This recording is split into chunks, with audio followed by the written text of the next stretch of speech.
प्यारे बच्चों, स्वागत है आप सभी का आशीष सर की ऑनलाइन क्लास में। आज की क्लास में आप पढ़ेंगे हिमालय की बेटियां वसंत पाठ का अंतिम भाग, यानी कि तीसरा पाठ। वर्कशीट रहेगी आपके लिए 10वीं, तो पूरी वीडियो जरूर देखिए। आगे बढ़ने से पहले वीडियो को लाइक कर दीजिए और हमारे चैनल को भी जरूर सब्सक्राइब कीजिए। प्यारे बच्चों, यहाँ पर लेखक ने हिमालय से निकलने वाली सभी छोटी बड़ी नदियों का वर्णन किया है।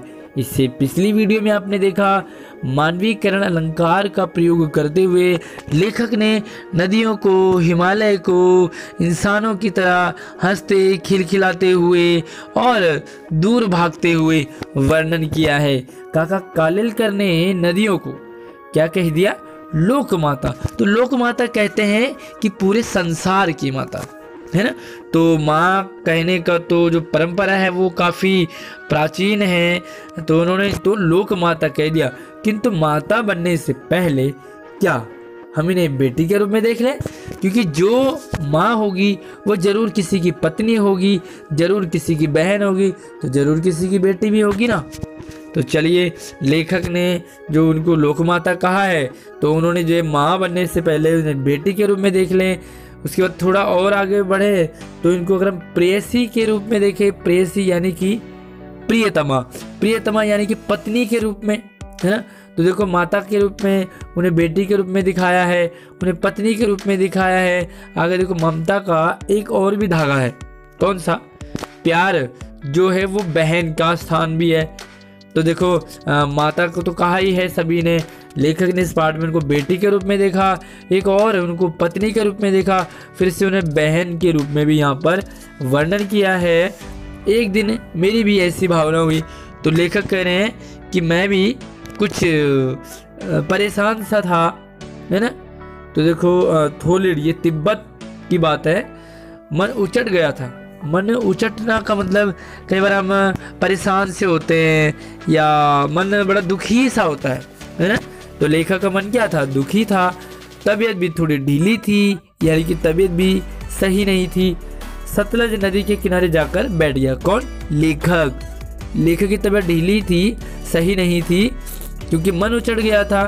तो वो क्या करे? सतलज नदी के किनारे जाकर बैठ गए और दोपहर के समय क्या करा उन्होंने? पैर लटका दिए पानी में। जैसे कि हम भी कभी आप जाते हो, इंडिया गेट जाते होंगे, तो वहाँ पर आप जो पानी नीचे होता है, हम पैर डाल देते हैं पानी में, ठंडा ठंडा महसूस होता है। उस प्रगतिशील जल ने असर कर डाला, तन और मन ताज़ा हो गया। ठंडा ठंडा पानी, बहता हुआ पानी। तो ये नदी का उन्होंने यहाँ पर वर्णन किया है कि नदी जो है हमारे छोटे बड़े जो दिक्कतें होती हैं उन्हें ठीक कर देती है। तो प्यारे बच्चों, ये है आपके लिए आज का पाठ। वीडियो को लाइक तो आपने कर दिया होगा। पहले सवाल की तरफ बढ़ते हैं। किसने नदियों को लोक माता कहा है ना। लोक माता यानी कि पूरे संसार की माता। तो किसने कहा है? तो यहाँ पर देखो, इसका उत्तर आप यहाँ से लिख लो कि लेखक काका कालेलकर ने नदियों को लोक माता कहा है। तो देखो, यहाँ से यहाँ तक ये आपका पहला आंसर हो जाएगा। यहाँ पर आप लेखक जरूर जोड़ दें कि लेखक काका कालेलकर ने। ठीक है। तो चलिए, दूसरा जो प्रश्न है वो है कि माता से पहले लेखक नदियों को किन किन रूपों में देखता है?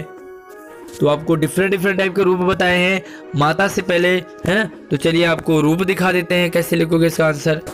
तो ये रहा इसका आंसर। माता से पहले इन नदियों को लेखक ने प्रेयसी यानी कि पत्नी के रूप में, बहन के रूप में और एक बेटी के रूप में देखा है ना। तो बस यहाँ से आप इस तरह से इसका आंसर लिख लोगे। तो अगला सवाल बड़ा ही आसान है कि थोलिड कहाँ है ना, कौन सी जगह है? तो चलिए, इसका आंसर तो आपको यही मिल जाएगा। थोलिड तिब्बत की बात है ना।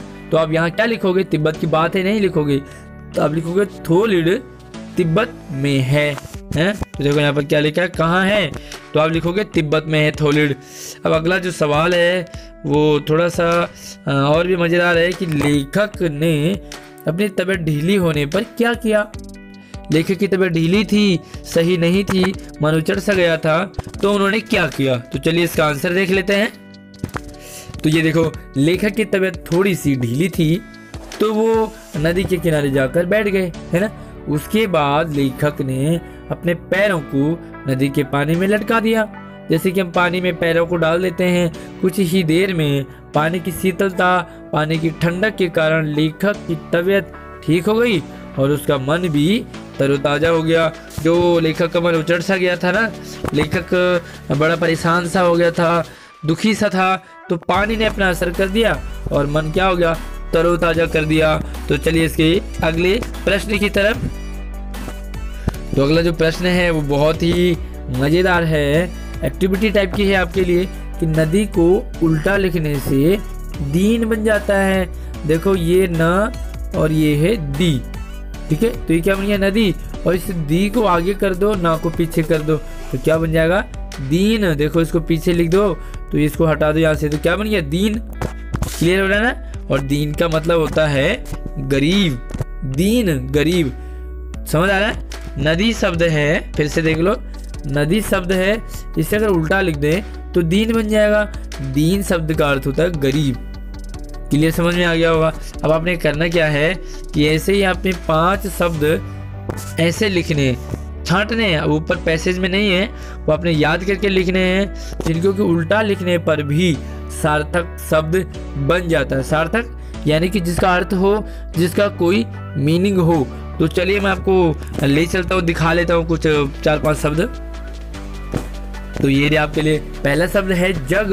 तो जग को उल्टा करेंगे तो गज बन गया। जग भी मीनिंगफुल है, जग का मतलब इसमें पानी लेने वाला बर्तन है। और गज, गज का मतलब होता है हाथी, और गज का मतलब होता है एक कदम भी हम गज को कहते हैं। तो देखो मीनिंगफुल है। दूसरा शब्द आपका जीरा। जीरा जो कि तड़का मारते हैं सब्जी में, दाल में, और इसको उल्टा करेंगे तो बन जाएगा राजी। रा को पहले और जी को बाद में, तो बन गया राजी। राजी का मतलब होता है खुशी, राजी खुशी लोग बोलते हैं ना, और राजी खुशी से हो, तो उल्टा हो गया। तीसरा शब्द देखो चना है, तो चना को उल्टा करेंगे तो क्या बन गया, नाच। चना खाने वाला है, और नाच आपका क्या हो गया, डांस हो गया, आप नाच करते हैं ना। अगला देखो कूड़ा। अब कूड़ा तो आप जानते ही हैं, डस्ट हो गया, इसे उल्टा करेंगे तो डाकू। डाकू यानी कि चोर, लुटेरा, है ना। और अगला शब्द है खीरा, खाने वाला, तो इसको उल्टा करेंगे तो राखी। राखी यानी कि रक्षाबंधन जो आप हाथ में पहनते हो। तो ये है आपके लिए 5 सवाल। और भी आपके पास कोई और भी शब्द हो तो आप हमें कमेंट बॉक्स में भी लिख सकते हैं। एक सवाल भी आपके लिए है कि 3 अक्षरों का मेरा नाम उल्टा सुल्टा एक समान। तो ये आपके लिए होमवर्क है, क्या करना आपने, 3 अक्षर। तो चलिए मैं यहाँ पर दिखा देता हूँ आपको 3 अक्षर कैसे। जैसे आ गया डालडा, ठीक है, डालडा है ना जो कि आप खाते हो, सब्जी तलते हो। अब इसको उल्टा करेंगे तो ये डालडा, ये भी इधर आ गया, फिर से डालडा, उल्टा सुल्टा एक समान। तो ऐसे ही आपने एक शब्द जरूर लिखना है जो कि उल्टा सीधा एक जैसा हो। कमेंट बॉक्स में जरूर बताएं। वीडियो को लाइक करके अपने दोस्तों को जरूर शेयर कीजिए।